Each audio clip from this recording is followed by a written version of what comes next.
आउनुहोस्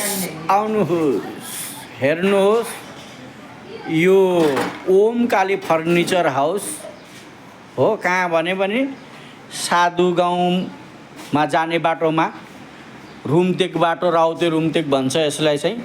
यो पलङको प्राइस कति हो भने नि जम्मै चिजबिज हाम्रै हो, जम्मै बनाएर रेडिमेड बनाएर दिनु हो भने चाहिँ यसै गरेर मुनि ओछ्याउने लिनु भएन भने चाहिँ यो खाटको चाहिँ दाम कति हो भने 20,000 हो। 20,000मा हामीले यस्तो खालको एउटा 4x6 को पलङ यस्तो डिजाइनमा बनाएर दिन्छौँ। र तपाईँ यो जुन छ नि डाइनिङ टेबल, यो चाहिँ जेट पाया भन्छ। यो जेट पायाको डाइनिङ टेबल पनि तपाईँ पाउनुहुन्छ हाम्रो यहाँनिर। यसको तपाईँको प्राइस कति हो भने नि यसको पनि तपाईँको 20,000 रुपियाँ प्राइस हो। 20,000 रुपियाँ दिनुभयो भने चटक्क परेर यसो जेट पाया ब्रेन्च तपाईँले पाउनुहुन्छ। र यो जुन छ यो जुन बेन्ची छ यसको दाम छ तपाईँको 7,000 रुपियाँ।